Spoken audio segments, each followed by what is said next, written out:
Notre façon de voir le monde détermine notre façon d'agir.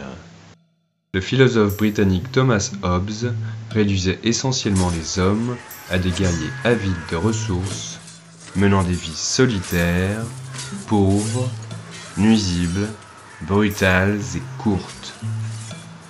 Cette vision d'un individu inquiet de nature, œuvrant seul contre tous, en compétition permanente, domine désormais la tradition philosophique occidentale. D'après la philosophie indigène, nous sommes tous des individus apparentés de par notre appartenance à la même communauté humaine.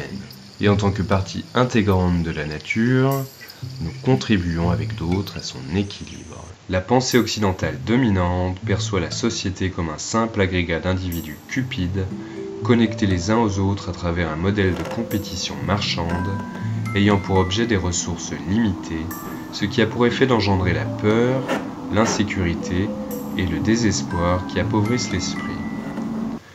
Les populations indigènes associent quant à elles la nature à la prospérité, ses ressources sont abondantes, partagées, et la collaboration de ses membres permet in fine la balance et donc la bonne intendance de notre environnement. Dans la vision occidentale, la nature est crainte et sa valeur hiérarchisée. Tout sur Terre est catégorisé, minéraux, plantes, animaux, avec l'homme en haut de la pyramide dominant tout ce qui lui est soi-disant inférieur. Dans la vision indigène, les humains sont sur un même pied d'égalité avec tout le reste, en ce qu'ils font partie d'un ensemble global dynamique où tout est interconnecté. Deux visions du monde pour deux approches économiques diamétralement opposées. L'économie de marché occidentale qui prédomine est à l'image de sa perception du monde, où les ressources sont rares, la production intensive et centralisée, et ces individus voraces guidés par un appât du gain insatiable. C'est ces grands principes qui président à l'économie de marché. 40% des ressources terrestres sont détenues par seulement 1% de la population. La richesse cumulée des 3 individus les plus riches de la planète surpasse le PIB des 47 pays les plus pauvres. Le monde comprend seulement 497 multimilliardaires, alors que la moitié de la population mondiale survit avec moins de 2 € par jour.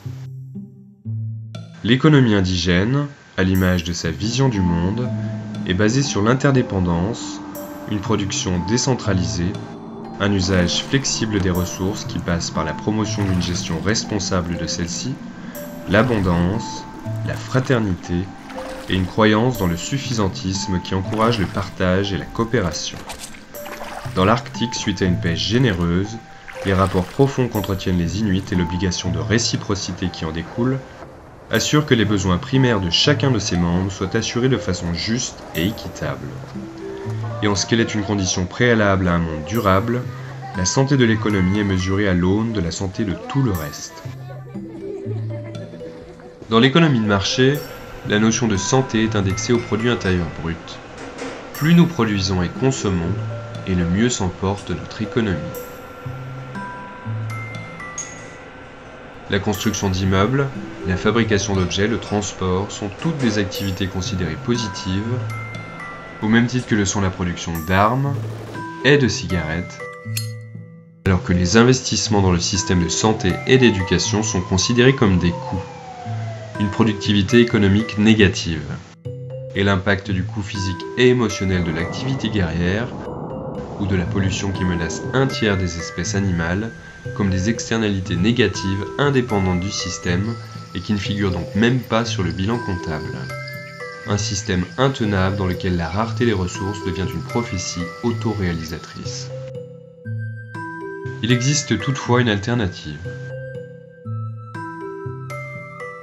Le territoire occupé par les populations indigènes représente 24% de la surface terrestre, alors qu'il abrite 80% de l'ensemble de la biodiversité. Cela n'a rien d'une coïncidence. Dans les cultures indigènes, harmonie et équilibre ne sont pas des notions romantiques, mais bien plutôt des principes fondamentaux ancestraux, dans la mesure où la nature est essentielle à la survie. Production et protection vont de pair, le succès économique est durable et vecteur de bien-être pour tous.